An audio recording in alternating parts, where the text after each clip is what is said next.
There's just one idea in this video, but it's an idea that has consequences for everything else that we think about in the rest of the semester. So here's how it works.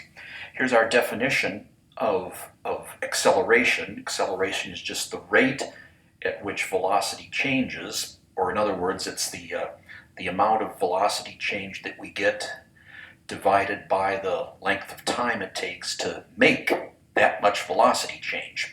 Well, acceleration is a vector. It's got a direction as well as a magnitude, a size. It takes a little bit of thought to think about what the direction of acceleration actually means. It means something important. So start with this equation. On one side of the equation is a vector, acceleration. So the only thing a vector can be equal to is another vector. So this is a vector, so it has a direction, and the only piece here on the right-hand side that has any direction to it is this vector delta v. In other words, the direction of this vector is the same as the direction of this vector, right? And I've got it written out here. The direction of acceleration is the same as the direction of delta v.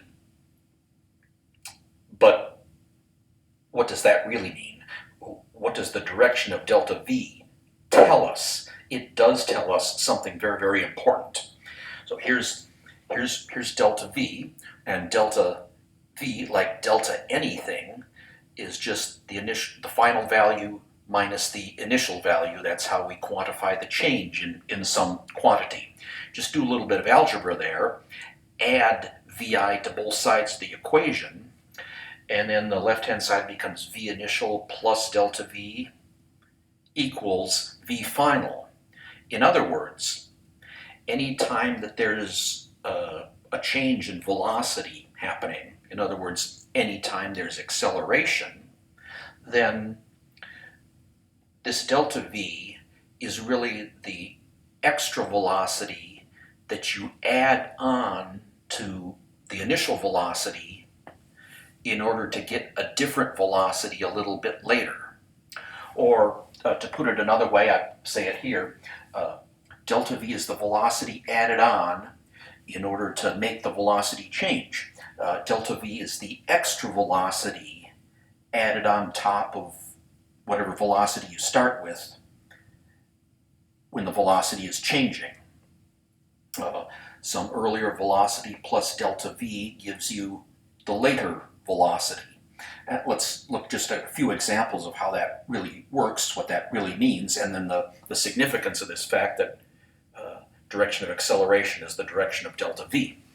So imagine something falling. You drop it, it starts to fall, and as it falls, it speeds up because gravity is pulling down on it, making it speed up. So at some initial moment when you start measuring it, it's got some initial velocity, and we can signify any vector with an arrow. The direction of the arrow obviously tells you the direction of the vector, and the relative lengths of the arrows tell us the relative magnitudes of those vectors. So as something speeds up, its earlier speeds are always less than later speeds later on in the fall, and that's indicated by earlier or initial velocity vectors having shorter lengths, final velocity vectors having longer lengths to indicate a bigger magnitude, higher speed in other words. So here's the initial velocity, here's the final velocity. Delta v is the velocity you add to the earlier velocity in order to get the later velocity, so that in this arrow diagram, delta v would be indicated like this. You start with this much velocity, and then for a certain amount of time, you're adding on this much velocity, and so that at the end of that time period, the falling object has this much velocity. Or to think of it numerically, we'll say down is the negative direction, up is the positive direction. That means all these velocities are negative. So the initial velocity might be, for instance, negative 5 meters per second. That means it's moving in the negative direction at a speed of 5 meters per second. It's moving in the negative direction, and every second it moves 5 meters. Later on, since it's been speeding up, it's come to now a speed of negative, or a velocity of negative 10 meters per second. That is moving in the negative direction, and in each second it moves 10 meters. So delta v is the additional velocity that you had to add to -5 in order to get -10. So obviously that extra velocity that you add to get from -5 to -10 has to be -5. The delta v that you add on is in the same direction as the initial and final velocity. Here they're all negative.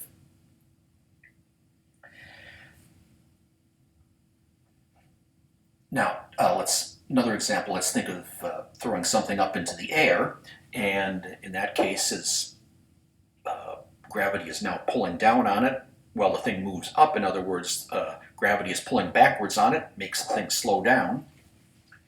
So let's see what happens in that case. We'll come back to this in a minute, so I'll refer to this now as just example 1.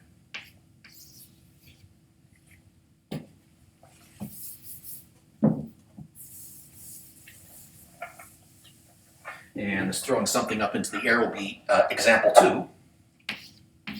So you throw it up into the air, and as time goes by, it slows down. That means earlier speeds are higher and later speeds are lower. We're still saying up is the positive direction, down is the negative direction, and now since it's moving up, velocities are positive. So the initial velocity is a very strong upward velocity, but it's slowing down as time goes by. So a few seconds later, a later final velocity at the end of our observation is an upward velocity, but smaller. And we can think all the same thoughts. There was some initial velocity, but the velocity is changing, and we can think of that change as happening because we're adding some extra velocity onto the initial velocity in order to get a different velocity later on. And at the moment that we have finished adding on this extra velocity, we're at the final velocity. And let's say that in this case, at the earlier time, the velocity was 8 meters per second in the positive direction. And then the final velocity, a lower velocity, let's say it was 5 meters per second in the positive direction. So what do you have to add to 8 in order to get 5? You have to add a negative number, -3 meters per second. So the delta V is negative. Graphically, or pictorially, we would show it like that. You started with this much velocity, and then when you added this on, this had the effect of canceling out or subtracting away this much of the initial velocity, so only this much of the initial velocity is left to be the final velocity.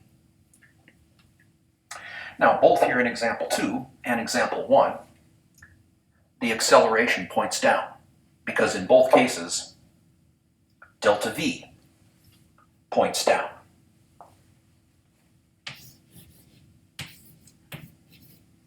And the direction of acceleration is the direction of delta V.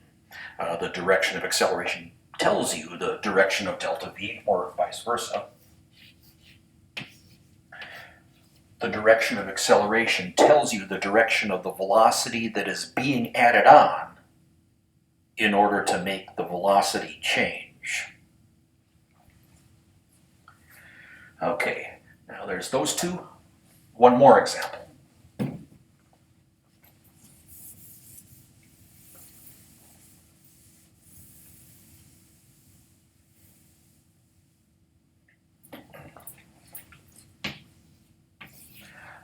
Let's say something now is moving horizontally instead of vertically, a car on a straight highway, And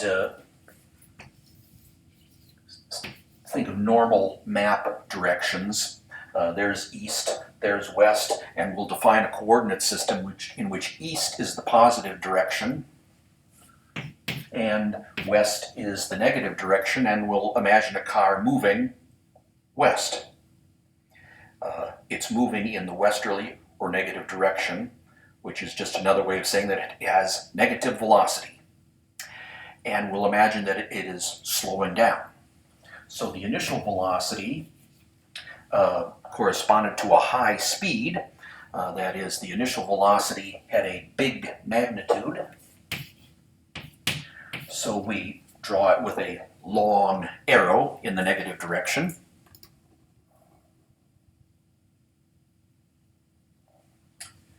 And then it's slowing down, so the final velocity is in the same direction, but a smaller magnitude. That is a smaller speed. Speed is the magnitude of velocity. And you indicate the smaller speed or the smaller magnitude of this vector with a shorter arrow.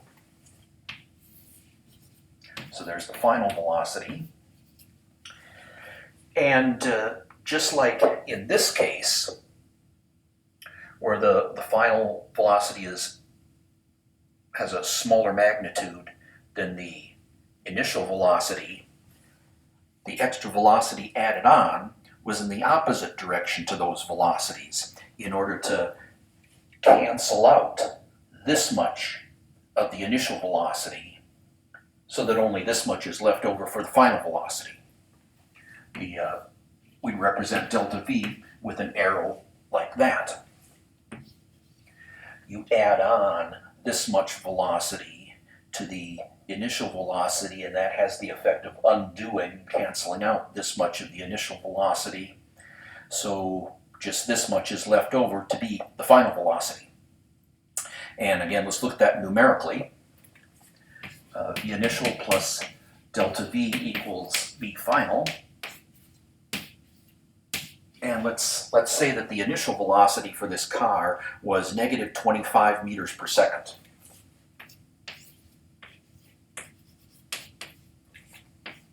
Plus delta V.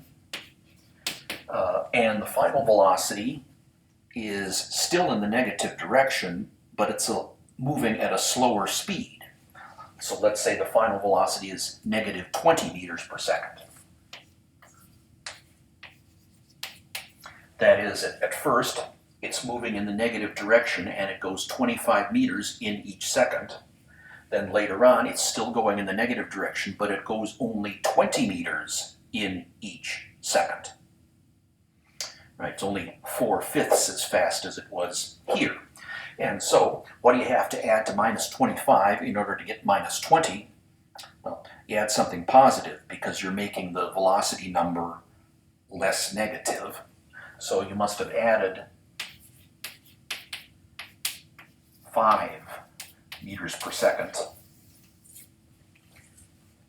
Delta V is positive, which means, in this case, positive acceleration. Acceleration points in the positive direction. So,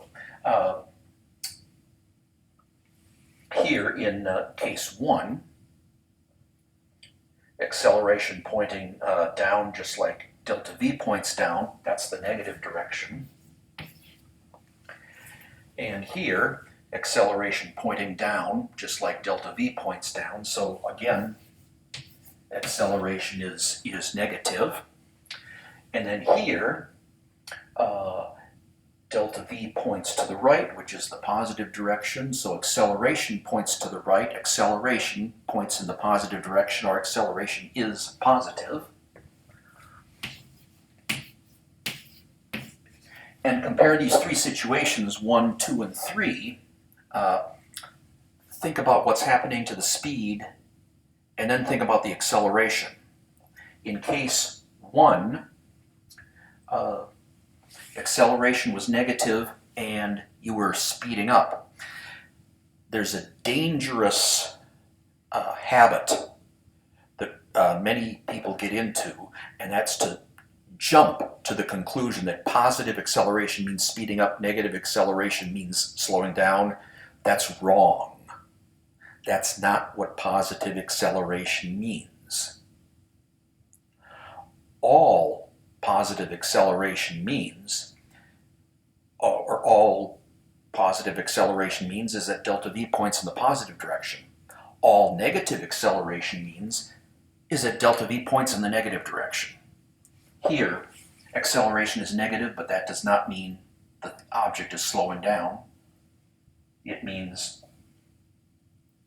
delta v points in the negative direction. The extra velocity being added on is in the negative direction, and that actually has the result in this case of making the thing speed up.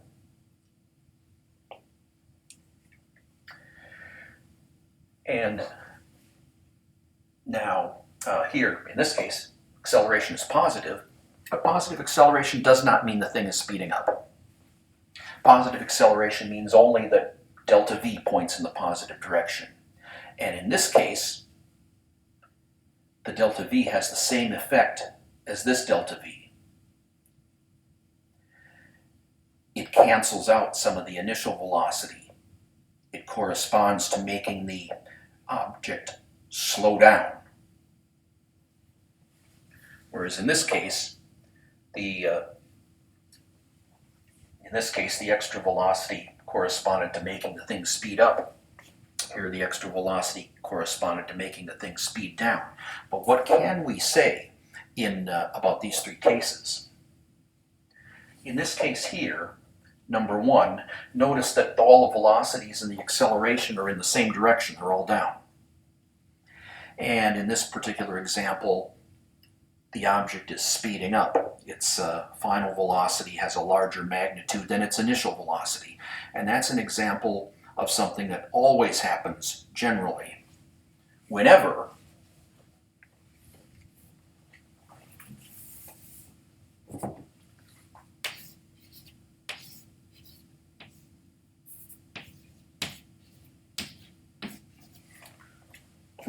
velocity and acceleration point the same direction, whatever that direction might be, in this case it's down, whenever velocity and acceleration point the same way, that always corresponds to speeding up.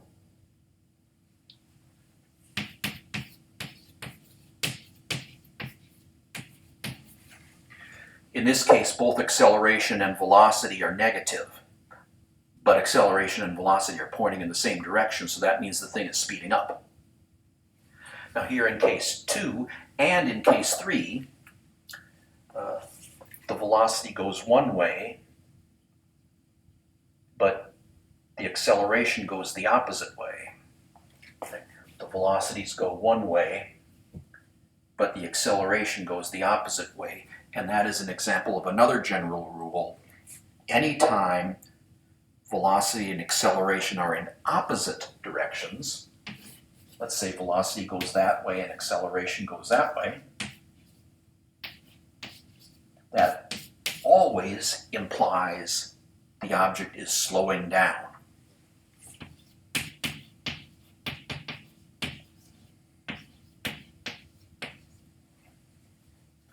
To put it another way, there's nothing necessarily meaningful in the fact that an acceleration might be negative.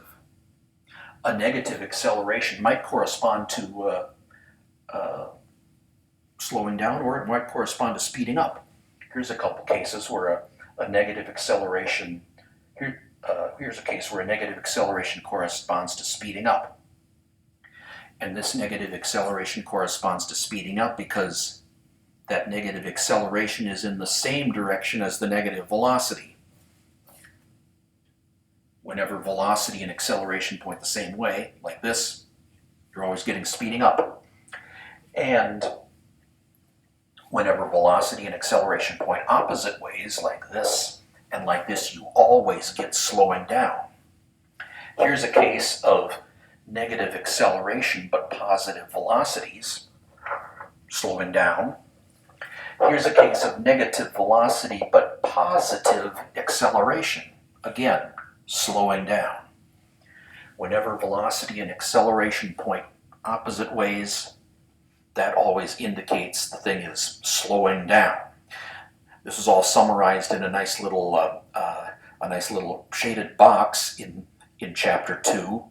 Go back and look at that, think about it, get into the habit of referring back to that box until this basic idea becomes stuck, well established in your head. Velocity and acceleration point in the same way, that means speeding up. Velocity and acceleration going opposite ways, that means slowing down. You can sort of see why that happens. Because if velocity and acceleration are going pointing the same way, that means velocity and delta v are pointing the same way. Because direction of acceleration is the direction of delta v. So if the velocity and delta v are pointing the same way, the velocity and the extra velocity being added on are pointing the same way, and therefore you end up with even more velocity in the same direction, whether that direction be positive or negative.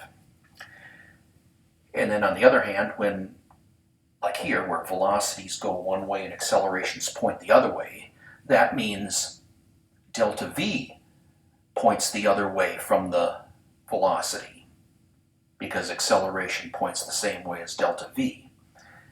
And if you've got velocity going one way, but you're adding on the opposite kind of velocity, that opposite velocity cancels out some of the velocity that you started with, so you end up with less of that kind of velocity, and you slow down. That's often a hard idea to get used to.